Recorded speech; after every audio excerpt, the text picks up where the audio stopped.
Okay, hello there guys, and welcome back to Relevant Founders. We're brought to you by Relevant Software. Today we have Jakub here with us in order to tell us all about Butter, an amazing tool which they have produced, him and his other co-founders.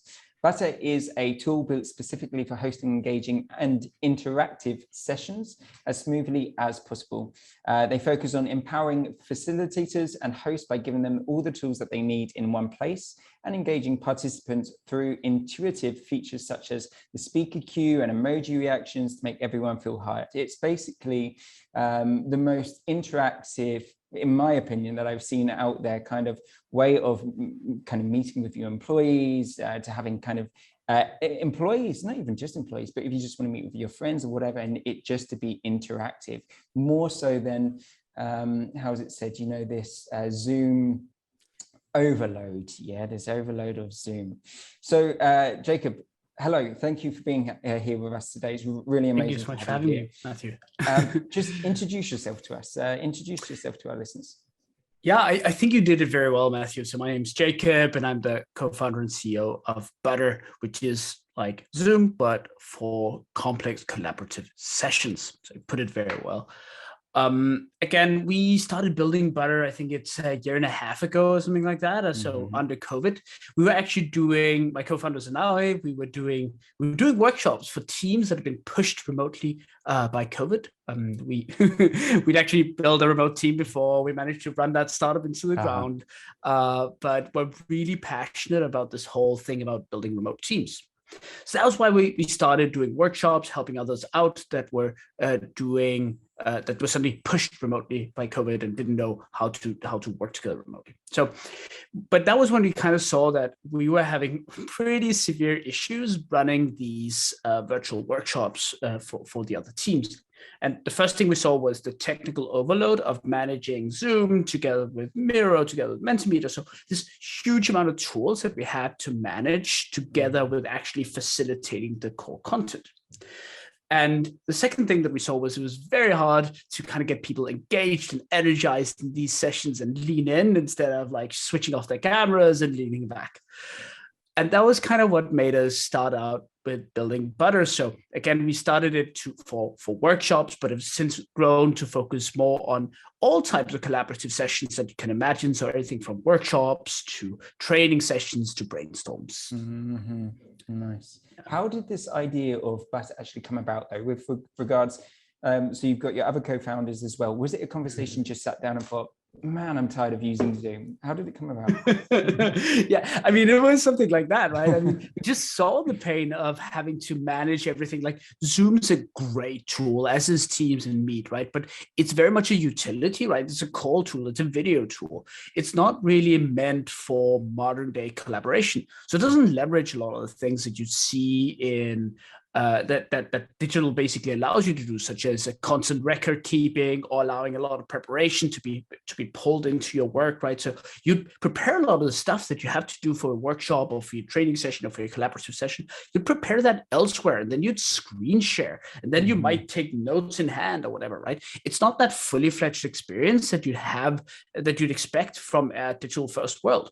So that was kind of what got us on the path to Butter. Like, hey, we should be able to build something that's just so much better than this like more evolution of Skype, which Zoom is. Very nice. It's actually, it's very true. I mean, when you're using the screen share and all these things, you have to, 1 second, let me find my screen, you know, so it stops time. Exactly. We're joking about this thing that when someone screen shares, it's like using that magic word of someone in the anime screaming the name of the skill they want to use. Let me screen share, right? Because then screen share appears, right? Yeah, exactly. You know, it is one of those things. And sometimes I've been through it before and been like, oh, damn, where do I find the screen share? Where's my screen? So yeah, it keeps the flow as well, basically, doesn't it? It keeps the flow and doesn't give these kind of pauses for people to lose interest in what's being said. Exactly. And that's that's basically what we build in Butter. We, instead of building screen share, for instance, we build a lot of integration. So for instance, Miro or Mural or Google Suite, it would open directly in Butter. So you don't have to, open something on the side. You'd be able to collaborate directly in there. Polls, flashcards, a lot of stuff you're able to collaborate directly on that in Butter, which is also a video conferencing tool. So you have that kind of combination of things. So is that just something that you kind of grab and put there and save there before your meeting? How does that work? Yeah. Exactly. So we've got what we call the toolbox, which is a lot of tools that you're able to prepare before the meeting takes place in Butter.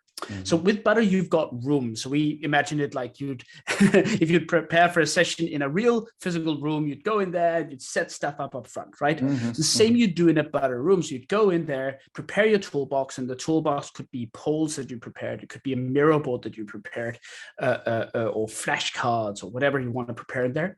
Then you can set up the agenda. So you set up a full agenda for the meeting, and you're able to attach tools to that, to the various agenda points. Then when you basically start up the session, where you'd send out a link to people, they're able to join in directly in their browser, and you can then launch the agenda. And as the agenda progresses, you're able to launch those tools directly from the agenda. So say you want to start out with a little icebreaker YouTube video, you simply you start up the agenda and you click start on the YouTube video, and boom, it appears for everyone, right? And so on, as you progress, maybe you have a poll running afterwards, and then boom, you click the poll button, and that particular poll that you prepped is pulled up, and etc. So that's basically how we've built Butter to be that fully kind of engaging, interactive tool. We've got everything prepared up front. Amazing. I actually had to play around with it. I had to play around with it. You did? Awesome. And it is one of those things that I was surprised of how quick and easy it actually is to put everything there and kind of just make it, boom, work straight away. You haven't got those gaps. You press the button, boom, up it comes. Tell me, Jakub, who is Butter for? Is it for meetings? Is it for teachers? Who is it for centrally? That's a great question. So we actually did the first half year building Butter. We did a lot of interviews, and we interviewed everyone that was doing workshops or training sessions, or so anyone that had the title of consultant, of facilitator, of teacher, of trainer, to kind of identify what kind of problems they had. And the initial thinking was we just build it for the most complex or collaborative cases, which would be workshops, where you actually try to kind of get together to workshop through a particular problem. What we've since seen is adoption throughout less complex collaborative sessions. So training, so a lot of training organizations that do developer trainings, the UX trainings or teachings, they picked up Butter as well, because there's also a lot of preparation there. We've, for instance, also got very complex breakout sessions that is very often used in training sessions. So we've seen that happen. We've seen designers that do design sprints or product sprints with their teams pick it up. We've even seen big companies use it for town hall meetings, because it's just inherently more interactive. But we still focus very much on the collaborative meetings. So we do not build Butter for webinars, for instance, where it's only one person speaking to a lot of others. We do not build Butter for one-on-one conversations, because that's not where you need to use all these tools and prepare as much. But any type of session or any type of meeting where there's collaboration taking place, that's what we build Butter for. Definitely. So you go, it's more the interactiveness, if that is a word around it, isn't it? Exactly. The idea of being able to interact with people. Okay.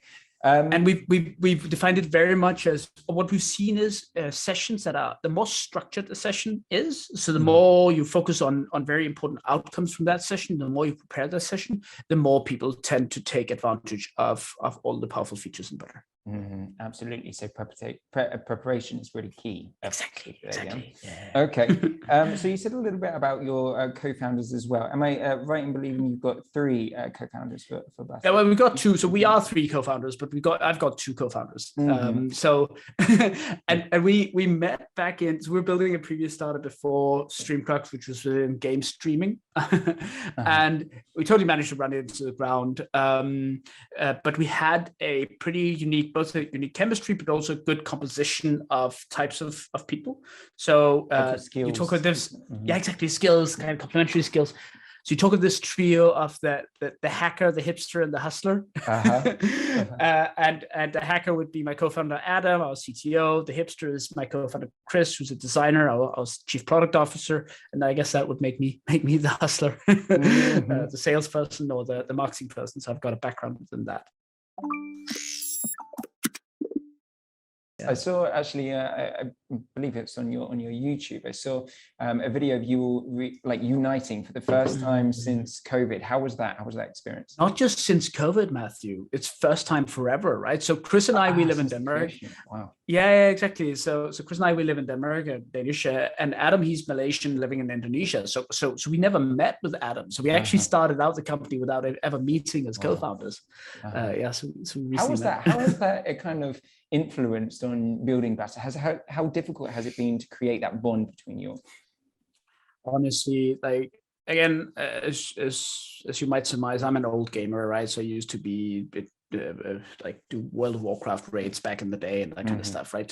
And I've always thought that it's amazing that kind of you're able to do a lot of coordination and build a lot of bonds online without ever meeting, to be honest. And I think gaming is one of the finest examples of that.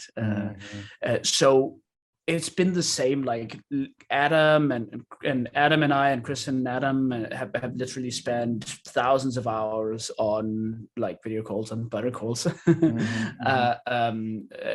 the path of Butter. So it's not difficult. It's way easier than you think it is, to be honest. I would, however, say that there's still something absolutely special about meeting in person and having a beer together, right? That's just not able to be replicated online. Absolutely. Yeah, I also saw there was some kind of, I can't remember exactly, so correct me, but there was a first meeting of all of you. So it wasn't just the CTOs, it was some kind of quarterly meeting that happened not long ago. Exactly, yeah. So it's the full leadership team. So we're 5 people in the leadership team in Butter, right? So the 3 co-founders, and then we got Cheska, who's running our growth, and then Annette, who's our chief of staff. So yeah. And how did that differ? How did that differ then from online then? Yeah. Well, I mean, I think the biggest thing was the social component of it and the team building aspects of it, right? So you're just able to interact in a way less, pointed way. Are you able to interact without as much purpose as you would normally when you're sitting online, right? So it's rare, like when you're in a call, when you sit together and chat online, often there's some kind of purpose with what you're doing at that particular point in time. But when you're meeting in person, you'll spend hours together without any particular purpose, right? So I think we said that there were 3 different reasons for us kind of having the leadership meeting. The first thing was setting the direction together. So it was a quarterly meeting. It was for our quarterly strategy planning, and a lot of that conversation around like what is the bigger strategy of Butter and where do we want to be in half a year was defined there. The second thing was the bonding part. So I believe very much that as a leadership team, it's incredibly important to eliminate all to create a lot of psychological safety and eliminate all the barriers that are or that would prevent psychological safety between people, right? And that kind of bonding just happens even better in person. And the third thing was honestly just to remember why we're building a startup in the first place, namely the joy of doing so, right? So just sitting and having dinner together with people that you love is amazing. So much more special. Yes, it's so much more special, Matthew. So it was such a pleasure. Tell me then, Jacob, how many employees have you got now at Butter? And so we are 18 people across 11 countries. Okay. Fully remote. 11 countries. Okay, so fully remote. They say obviously about the difficulties, and not really difficulties, but let's say complications, things that make that little bit more distant. How do you manage your team? 11 different countries, 11 different cultures. How do you manage that? So a lot of people talk about the difficulties of remote, but I think that it's not so much the difficulties, it's more that the entry barriers are higher than the entry barriers for just, plopping a lot of people together in a room and expecting them to somehow collaborate, right? It's because like when you're doing stuff remotely, a lot of things have to be way more specific. They have to be way more intentional. So you have to set up very specific communication guidelines. For instance, we have very specific communication guidelines about how you talk together in Slack. You have to set up very specific documentation guidelines, making sure that all decisions are documented and the backgrounds for those decisions are documented as to create the level of transparency, because you don't have that hallway chatter that you'd otherwise have.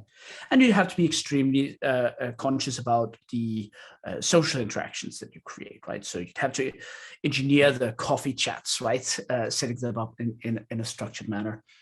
So a lot of those things have to be created in a way more intentional way. And that's, of course, more difficult than if you just kind of let things be and you plop everyone in a room and expect everyone to kind of find their way through unwritten rules. But I do believe that once you get that going, it's actually way more efficient. You're forced to be more efficient. You're forced to be better, inherently better than a co-located startup from the very beginning, because otherwise you simply cannot function. So a lot of the best practices that good companies would do, even if you're co-located, they're basically forced upon you. And that was also, for instance, very clear when we had that leadership meetup, when Adam and Chris, my two co-founders, were sitting talking, and suddenly they came with this idea, and Chris designed it, and Adam started coding, and it's magical. But they did not document anything. So whenever the rest of the team had to pick up the stuff and kind of go with it, Adam and Chris were like, not actually write down all of our thoughts around this process. We're not as diligent as we normally were. And it actually ended up slowing the longer process down. Well, we would, like, normally when we're doing it online, we do, right? But they were sitting together at that time, right? It was when they were physically sitting next to each other. So that's where, it seems faster, because in the moment, yes, you can communicate quicker, but in the longer run, when you scale, but when you also get just 2 steps further down and you've got other employees that need to kind of pick up things to scale you, then it's much more efficient to be diligent on the documentation and communication. Very interesting. So, okay, so 11 different countries, 80 employees, you say 80 employees, give or take. How do you hire? How do you go about hiring? Because I've seen that it's a specific kind of, let's say, personality that you guys like at Better. Yeah, that was a very good question, Matthew. So I think the sourcing part is there are a lot of difficult parts. So I think hiring is both the extreme strength and the extreme difficulty of a remote organization, because you've got the entire world to choose from, thumbs up, but you've got the entire world to choose from, thumbs down, right? I mean, it's great, but it's very difficult. So we've set up very specific sourcing processes for finding new employees. So it's a mix of recruiters in key geographies. We've got key geographies, especially our dev team, for instance, that we are very Europe and Asia centric there. Okay. So we've got recruiters in Africa, like Nigeria, Kenya, set up. We've got recruiters in Southeast Asia set up. We've got recruiters in Southern Europe set up. So we've got basically recruiters that help us source from those different geographies.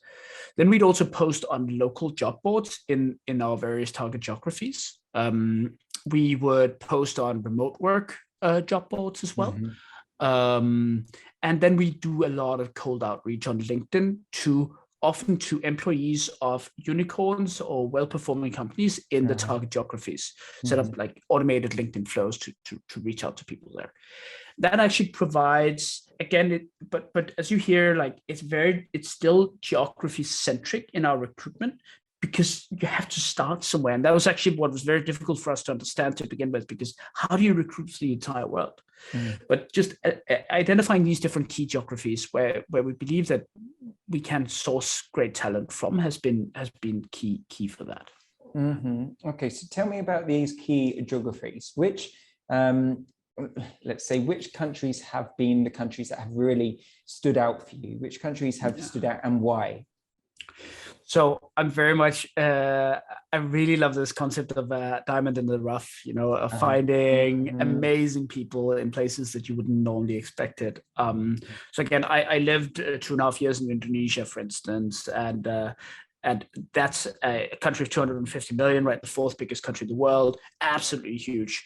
Sadly, the education system is not really fully up to snuff, but there's still some absolutely extraordinary individuals that find their way through that education system, almost in spite of that education system, that teach themselves stuff, right? Especially coding, for instance. So we found absolutely amazing talent there. The same thing we're seeing in Nigeria, again, Africa's most populous country, so much great skill, so much talent there. So I think those have been the two big surprises. Then we also found people in some of the more like traditional geographies like India, which is a well-known geography, I think, to recruit from, and Portugal. We've also found quite a few strong people there. So it's a bit all over the place, I'd say. Yeah. But those are some of the most surprising geographies, I'd say. So the world is really at your fingertips there. Yeah. So it's so amazing. All corners.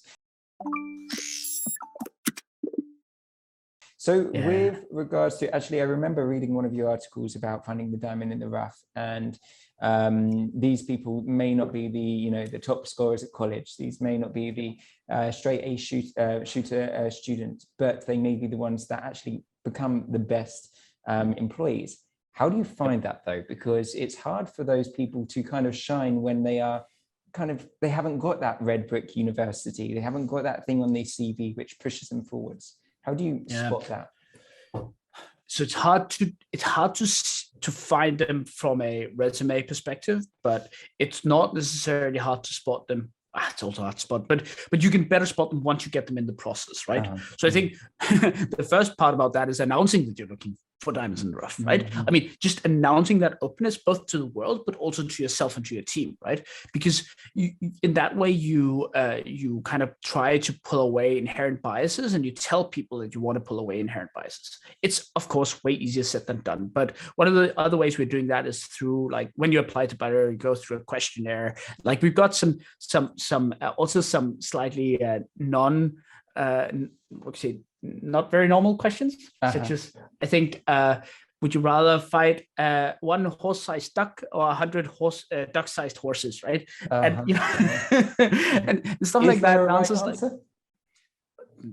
Of course not. Do they have to explain their reason as to why? I still believe that I would much rather fight the 100 duck-sized horses, because they're like small and I can kick them away, right? But it was the huge duck, like that scares the shit out of me. But but now it's the reasoning, and it's like, I think it's also how they roll with the punches for that. Like, you see some people, they just have fun with that answer, right? And that's amazing.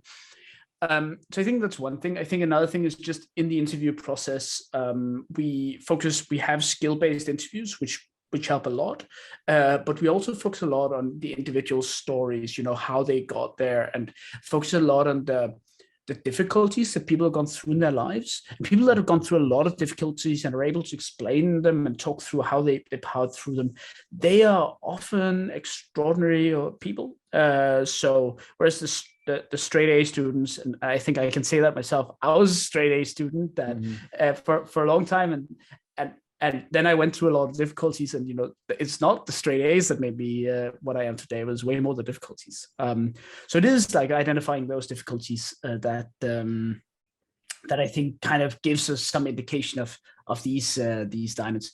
But it is a very rigorous recruiting process. We take people through, and we try to be extremely open-minded there. Interesting. How long does the process usually take if it's rigorous?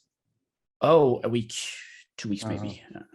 Okay, very nice. But it's not the speed. Like, so we try to go very quickly to decision, but it's more like, I think we go through 5 or 6 interviews for each person, for instance. How do you compete with, let's say, the big techs out there, the Microsofts of the world, the Googles? How do you compete against them? Obviously, being a startup, very new, relatively 1.5 years. How do you give people that kind of, come with us, join with us, you will grow, you've got this guarantee? What do you do? I don't think those are the ones that are hard to compete with, because it's very different people that try to apply for a Microsoft than to a Butter.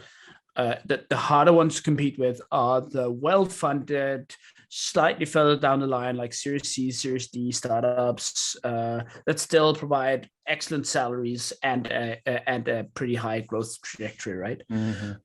So those are the ones that might still attract the same kinds of individuals. I think the big thing is just a massive amount of ownership that you get in an early stage startup such as ours. And I'm not just talking equity. We actually also give equity to all of our employees, but I mean more in terms of just what can I say, the chunks of butter that you're able to take ownership of and actually make into your own. So one example, for instance, is our Indian backend developer Abesh, who joined in as an intern back in middle of last year. We specifically said we didn't want to do interns because we didn't feel we had the capacity to teach, and I think intern should be a teaching position, right? So to really give and teach a person, but he was very persistent and said that he would really provide value from day one, really work hard. And okay, he managed to convince us. Okay, we'll take him in as an intern. And he just took an amazing amount of ownership and started doing pretty crazy stuff. He for instance built our he was the main driver of our background blur functionality in the early days, and he's since then, like, he's joined full-time early this year and has since then started taking ownership of, for instance, our tracking, a lot of our analytics and data structures, way more than you'd expect from a junior that's 4 months out of college, you know. And that's just one of the things that if you want to take that ownership, the space is there to do that. The ability to kind of, I guess, grow with the startup, isn't it? To grow with the startup, and the more you put in, the likelihood of the startup being able to grow and thrive will also happen. So what you put in helps you and the startup at the same time. 100%, right? And it's that I think there's the freedom to take that, like, but that also puts a lot of responsibility on you, because if you don't want to take that responsibility, if you don't want to take that ownership, then it's also a huge missed opportunity in a way. Yeah, it's very true. Tell me, okay, so you're hiring from lots of different countries. Why, or do you outsource? To me, it seems like you're not outsourcing, you're more taking on, hiring these on. What are your opinions about outsourcing, and what puts you off, it seems, then? Or did you, or have you? No, we didn't. So actually, we didn't do outsourcing. And I think in the earlier days of a startup, I think it's very important to have tight control over your product. You often need to do a lot of pivots. You need to change stuff a lot and change stuff very fast. Which honestly just speaks for a very lean team for quite some time, and maybe we were 6 people for the first 8 months, I think. So very small, very lean team, right?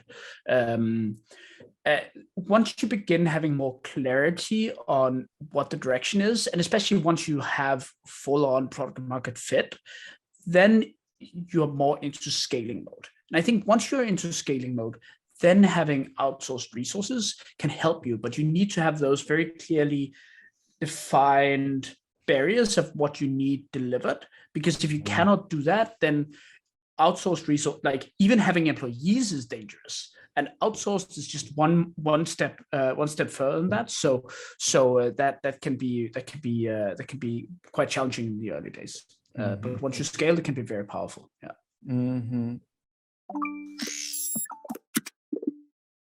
Is it something that you would be thinking about doing in the future, or as you grow, or would you still want to keep it kind of in-house? I think it's a question of, so yes, it's definitely something that I would consider, but it's a question. I think the most perfect instances of outsourcing would be clearly scoped projects that can almost run at the sidelines of your core product, right? So if you need a clearly delineated thing produced at the sidelines of your core product that will then tap into your product later, then it's great, because you don't want to scale up your team resources or your team overhead for longer periods of time just for this project.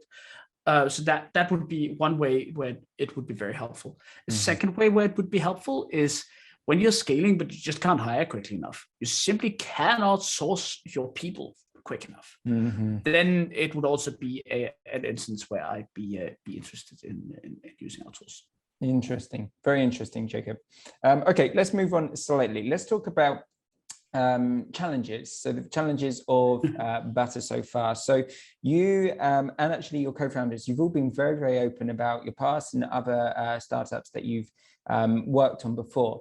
What are you doing, what are all three of you doing differently at Butter, which you haven't done in the past, which is making Butter work? Again, the big thing, especially compared to our previous startup, was that we were very diligent in understanding the problem that we were solving for the user from day one, from day zero, like and validating that. I think in the first half year, I did, or not I, but we did over 800 interviews. I think at the height of it, I was doing 30 to 50 interviews a week or something like that, right? So, and that's central to everything. Right. If you don't get the problem right, you will fail. It's just no doubt. If you're not solving a real problem, you will fail. If you fool yourself into thinking that you're solving a problem, you will also fail. Right. So it's about asking these questions the right way and continuously trying to understand which value are we creating for the user, or can we create for the user. And that's also what we're extremely focused on. Both customer feedback, but also customer interviews. So, I mean, feedback only tells you whether you need a faster horse, right? Whereas the customer interviews will really tell you whether it's the car or where the car is, right? So that's why we're both doing the feedback and the exploratory interviews. And even now, we're still early stage, and I think it's very dangerous. Even though we're seeing quite extraordinary growth, I think it's still very dangerous to get complacent into thinking that you've nailed it and that you truly understand exactly which problem you're solving. So it's important to always keep your mind open about this and to listen very much to your users and the market and the potential problems that you could be solving. Yeah. So often I hear from speakers and a guest on our podcast is putting yourself in customers' shoes, really looking at it from the customer's angle. You can lose contact with the world a lot of the time. You can get bogged down in what you're doing, but the main thing is to look at it from the customer's perspective. So yeah, absolutely. This is one thing that absolutely everyone agrees with. So tell me about a challenge that you are facing right now. What is one of the biggest challenges that you're facing right now? Post-COVID now. So you've gone over let's say almost post-COVID. Yeah. I think one of the bigger ones is probably making sure that we build extremely performant video tech. Right. So getting, like, again, a lot of people think that video is a solved problem, like it's just something you plug in and then it works. But we are quite ambitious in terms of both the quality we want for our in-product video and for the quantity and like, for instance, number of tiles and the vision of what Butter can become in terms of a video conferencing tool. So that's something that we're really pushing to the boundaries and putting a lot of focus on these days. Nice, very nice. And has obviously being within the boundaries of COVID, has that obviously I guess your idea came from being from COVID, yeah? So being Zoom all the time. How is it now affecting your company moving out of COVID? Oh, it's been so interesting, to be honest. Like, so we saw a lot of growth in areas that we didn't expect would be interesting areas during COVID. One big example were teachers in Brazil and Taiwan. So teachers in Brazil and Taiwan, I'd say especially Brazil, they picked up Butter and started using us tremendously during COVID lockdowns. And that was before we had introduced pricing. And it turned out, and we were always worried that this use case, education use case, teaching use case would be something where people would be going back to back to class and back to the back into the physical meetings, right? And that turned out to be entirely correct. So we saw all that huge usage, like a huge spike of usage within the education field, drop away very much last year. But the good news was that our initial focus on workshops and trainings and professional B2B use cases, that's only kept on growing even after COVID. Interesting. So and that just turns out like that just shows how important it is to be very specific on your target market there. I mean, remote work is definitely there to stay, and remote facilitation, remote trainings, workshops, collaborative sessions is something that's definitely there to stay. And that I'm just very happy that we keep on seeing growth. I absolutely agree with you there. I think remote work is something that if someone took the concept of the ability to work remote away from me, I wouldn't be interested in the job. It's something that's really, really important to me to have that kind of freedom, you know?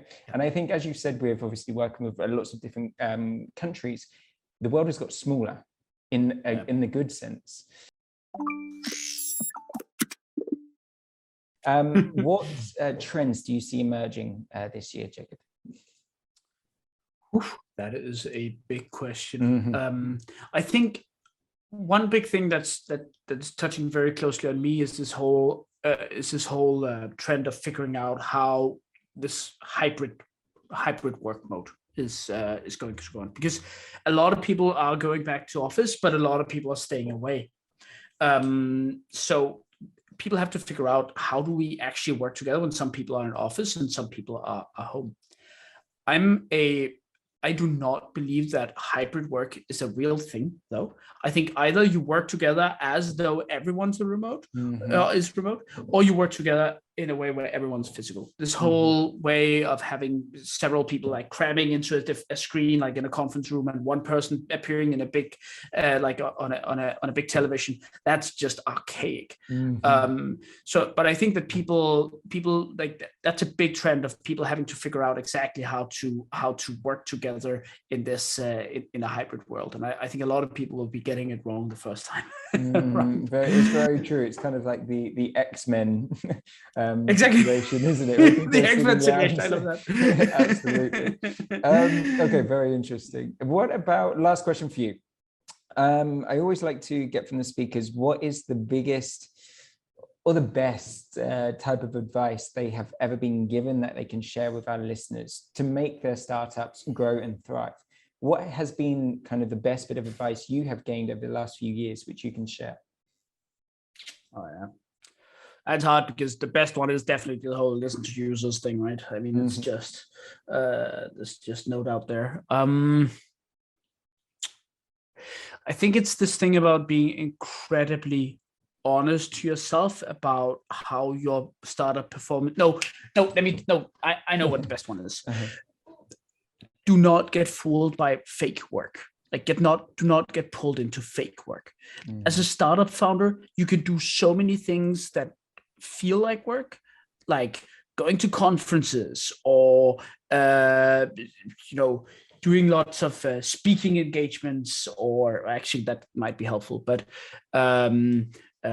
sitting doing a lot of analytics on a very small subset of things, right? Or there's a lot of work there or like doing a lot of administrative stuff that seems very important to you because you're doing a business, you're building a company, right?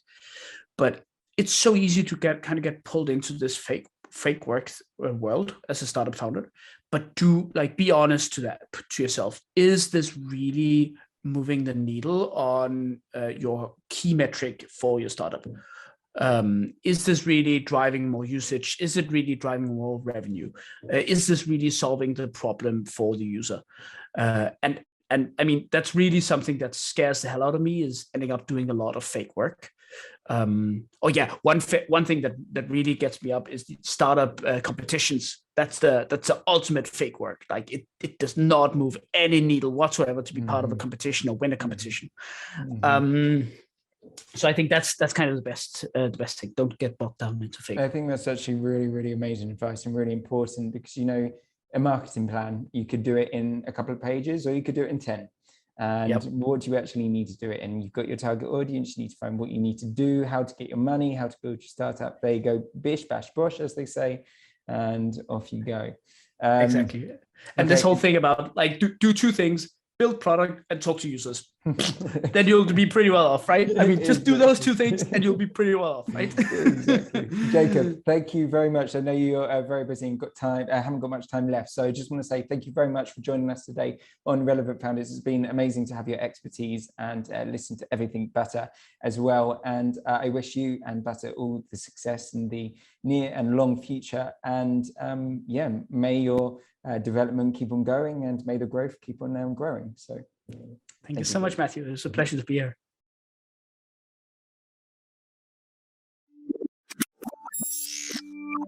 Hey guys, I hope you enjoyed this video. If you did, be sure to press the thumbs up button below. Also, subscribe to our channel to make sure you don't miss out on any future content coming your way in the near future. Also, I really want to know your opinion about this episode, so be sure to leave a comment down below in the comment section. Okay guys, that's all for now. See you soon.